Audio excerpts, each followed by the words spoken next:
my gosh, guys, look at all these gold babies. All right, so we've decided on the names. At least I have. Kevin can't remember. Well, you don't have to run. Just walk normal. You are such a good girl. We're gonna call him Radar. He has cute little blue eyes. He's really flashy. We were young and we were free and running, never bothered about what could be coming. Every day we danced and life was smiling. We were young and drunk in love.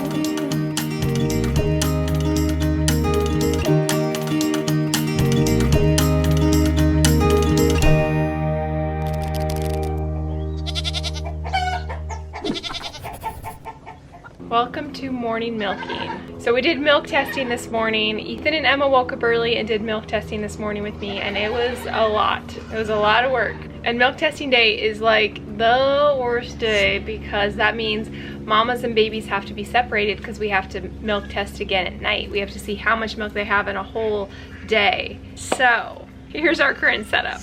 We've got all the moms out here fighting it out, eating food, wondering why they're separated from their babies. I know. Except for Twyla. Twyla's due in about a week, so we're watching her closely. And then down here, we've got all the babies. All the gold babies. Oh my gosh, guys, look at all these gold babies. You're so cute. Except for Coco. Coco's the one black one. So they get to stay in here all day, which is super, super fun for them. And there is a fun tire playground, but we've got irrigation, so it's a little bit muddy out here. And then we've also got Reba and her singleton out here with them, because Reba is not usually mean to babies, and she'll just feed her own, and she's just kind of the matriarch of the group here. Our baby's too young and she's too fresh to be separated for milk test. And we get to figure out which kid is the loudest kid.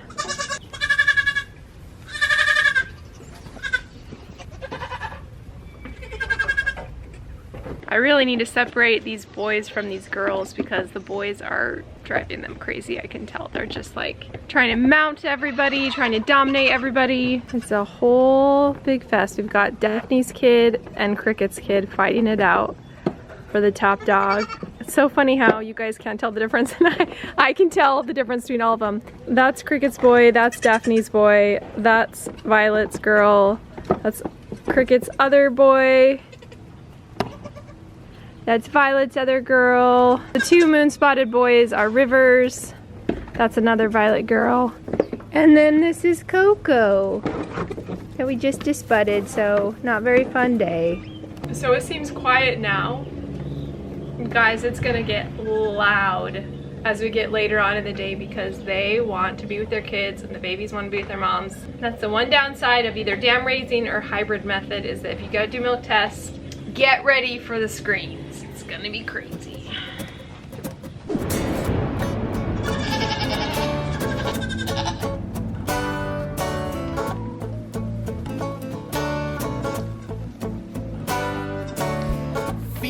Back against the wall, I can feel it coming like a wrecking ball.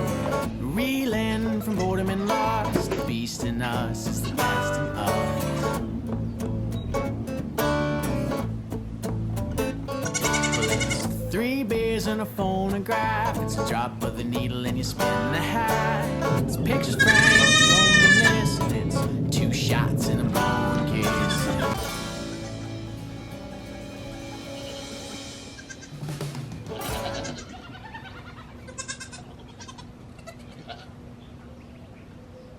This video is sponsored by Hungry Root. You guys have heard me say it before, if I could have a personal chef, I totally would.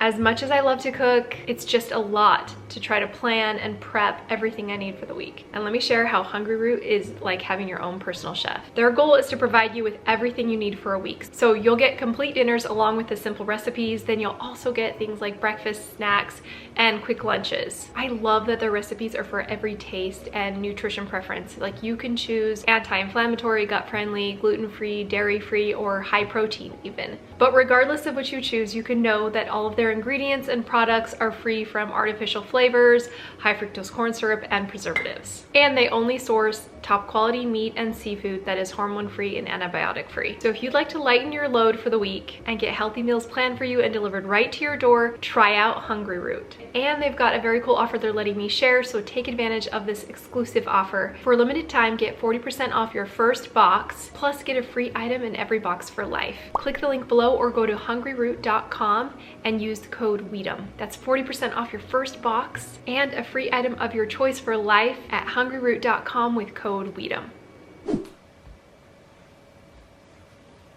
Are we starting to get mad?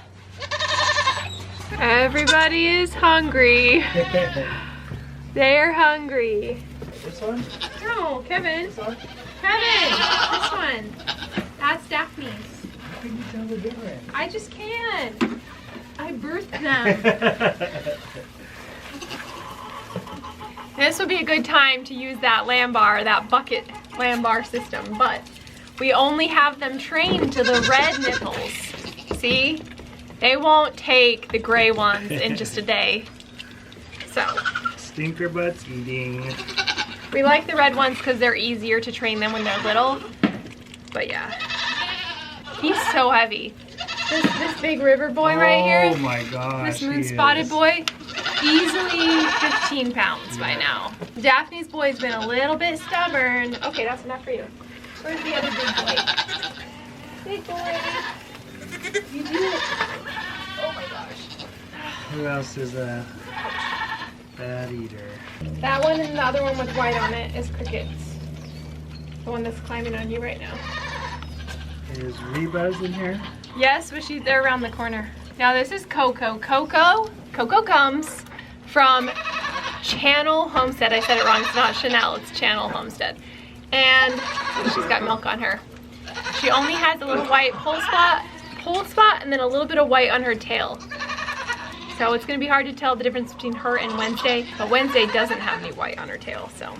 But Coco here, she's only 2 weeks old, and she's really big, which is good. You know, you want a nice big doe. She was a singleton, so she was one big girl. She's got a nice long neck. Oh yeah, don't worry about feeding Rebas. I know these goats so well. If I made a quiz, I'd probably be the only one that would pass it. Oh my gosh. I can just tell by their little faces, mostly. Okay. This one is Rose. Come on. Rose is nice and big too. Oh, you're the fastest eater in the whole world. Yeah, these two are fast. Kevin's not doing a very good job of holding them up to feed. You're just showing them your backside the whole time, but that's okay. That's okay. Oh, did you give, Yeah. Coco, I gave Coco? her some. I fed the two boys and Coco, and now I'm feeding Rose. Is there another bottle? You want me to Yeah, keep there's going? another bottle right there. Yeah, you can keep going for the big ones because they're the loud ones. I'm trying to get them fed. Loud ones, huh? And that's how you feed 12 baby goats. How many are in here? Let's see. That's how you feed 10 baby goats. Guys, I just discovered one of the best sauces to go on roasted veggies. So I'm roasting some cauliflower in the oven right now. And as I'm starting to reintroduce back different things in my diet that I couldn't have before, like garlic, because it gave me acid reflux, I found a really cool recipe, and it starts with a lemon. So we're gonna use one of our frozen lemons from the Meyer lemon tree, and instead of using straight fresh garlic, we are going to infuse the lemon juice with the garlic. It calls for 4 cloves, but I gotta temper this reintroduction. So I'm gonna start with 2 cloves. You juice the lemon, then we'll crush the garlic right into that lemon juice and infuse it for about 10 minutes. This gives it a nice garlic flavor without overpowering the whole recipe. Then we'll strain out the garlic, put the lemon juice in a bowl, and we'll add tahini. Now tahini is pureed sunflower seeds, and it's a really nice, nutty, but mild, creamy addition to any dressing. On top of that, we'll add some salt, some cumin, mix it up, and then we'll add a little bit of water to thin it out. Now, I also added a little bit of honey. And for lunch, oh my gosh, this was so perfect. I baked some salmon, I roasted all that cauliflower, cauliflower and then just drizzled that all over. Oh my gosh, so good. I'm telling you guys, this sauce you could eat with a spoon. It's so good. I'll put the recipe in the description below, so try it out and let me know what you think. Okay, I'll grab the other one. All right, you say his name. Remember? No? Let's see. This one belongs to her, so we were calling it. All right, so we've decided on the names. At least I have. Kevin can't remember. Okay. And so this is Daphne's boy from the AI. This is Reba's boy from Pokey. They're really similar, even though Reba's is more red. It's sort of hard to see on camera. Oh, yeah. So I was thinking about the names for them, and I think the best thing, since we have so many babies and so many names, let's just do a fun nickname for both so that we know who we're talking about. Okay. So this one is gonna be Sully. Since his dad is Sullyman Quinn, this big long name, we're gonna give him the nickname Sully. Then we'll remember which daddy he has. He has the blue eyes, he has the moon spots, he has really long, like curly hair. It's funny. Looks like a monster like Sully. And then this one right here, somebody gave the best idea for a nickname.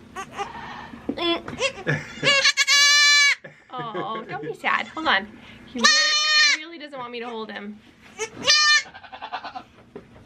This is gonna be Mac, like Reba McEntire, because then that way it's okay. Then that way we'll remember it better. You know, it'll be a little bit easier. And he's a Mac and cheese. Oh, let's go be with Mom. So those are the names, and you have to remember them all. It's the rules.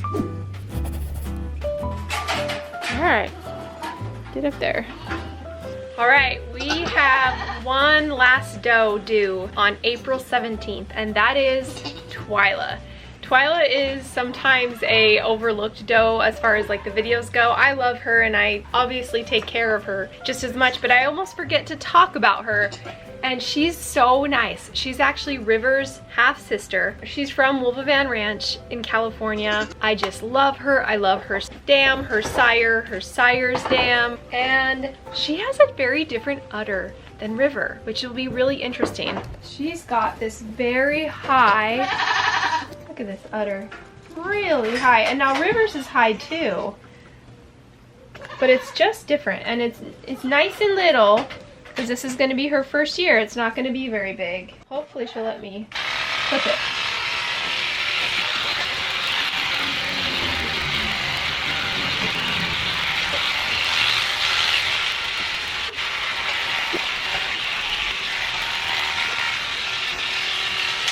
You are such a good girl. You're such a good girl. I didn't even have any treats for you. Oh my goodness. She is the best girl. She's got a nice udder. We can already see she has these nice side attachments that are gonna hold this udder in place. You know what's interesting is we call these side attachments, but really what's holding the udder up are the internal ligaments that's holding this udder in place. And these little skin folds are just making sure it doesn't swing from side to side as much, but oh my gosh, that's gonna be a really nice udder. Okay, Twyla's due in about a week. Next week, I'm not gonna put a video up on like Tuesday, Wednesday. I'm gonna wait until Twyla kids, which hopefully is by Friday. We'll see. We'll have a Friday video either way, whether Twyla kids or not. And yeah, it'll be interesting. I know it seems like we've had a lot of bucklings, but we've been about 50-50 because Pokey has sired 8 bucks and 7 does so far. And we had an extra buckling from the AI, from Daphne. So we're about 50-50 with Pokey. They say that bucks throw 50-50. There's not a buck that throws more females than males or males than females. It's just the luck of the draw, what time in ovulation they were bred. So we're gonna do a whole kidding season recap. I'm gonna look at my notes and see who I did the doling method on.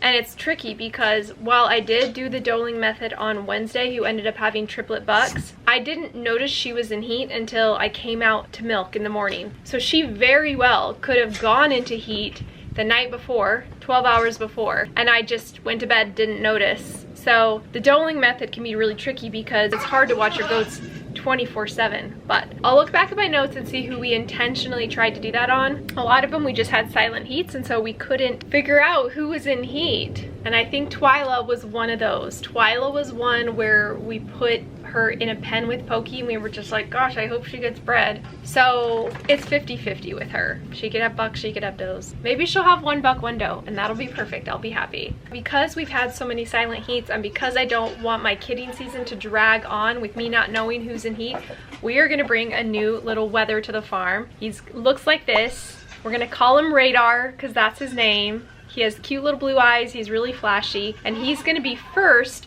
raised up with bucks so that he gets really bucky, and then we're going to castrate him late so that come the fall, when it's time for him to know who's in heat, he's gonna have a lot of that bucky behavior. We've had experience with this in the past. We raised up Winston and then we ended up weathering him, and he was the best little Radar for who was in heat. Unfortunately, I can't get a hold of his owner. I was actually originally gonna try to bring him back, but I couldn't get a hold of her, so that wasn't really a possibility. So instead, we're bringing new baby goat, Radar. We're gonna raise him up, train him to be a good heat detector, and then castrate him and put him with the does. So that next year, we have a little bit of help in determining who's in heat. But while we're waiting here, let's do a quick color prediction on Twyla's kids. I think you guys are gonna guess what it is, right? Yeah.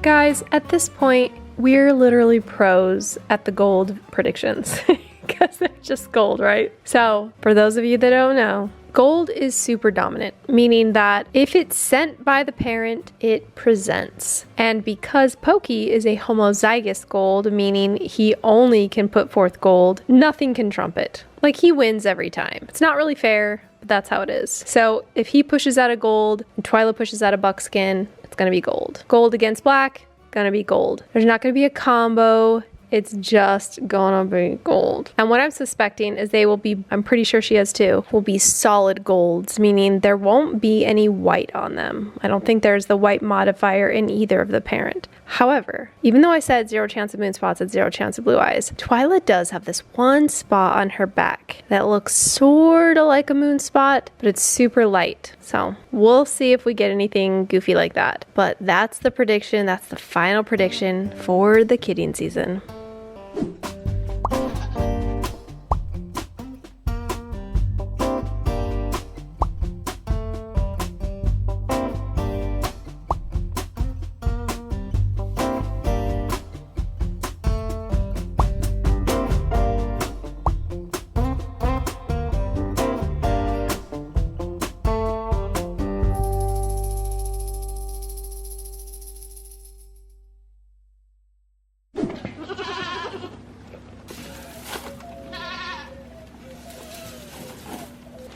You've got a lot of helpers. So Kevin's bringing his daily hay, the leftover hay that the girls over here are done sifting through, and we're gonna feed it to these girls in the diet pen. Ta-da! This is a little bit lower calorie. And can you even tell the difference between them? I can. That's Cricket right here with a nice smooth hair, and then this is Willow. Willow the pillow. Willow the pillow. Oh, and then we have Cricket's cute little boys with her. And they're perfectly fine being out here, aren't you two? You're so cute! Aren't you? You're pretty cute. Luna, what are you doing up here? Look what we got. We got a treat for you. Well, you don't have to run. Just walk normal. So they get a fun treat a couple times a day here. They get to sift through it, except Willow likes to stand in it. We need to do a better net feeder or something, because yeah, Willow likes to ruin it all. So that's it for today's video. Hopefully we get some kids next week, in the middle of the week, and we'll keep you guys updated.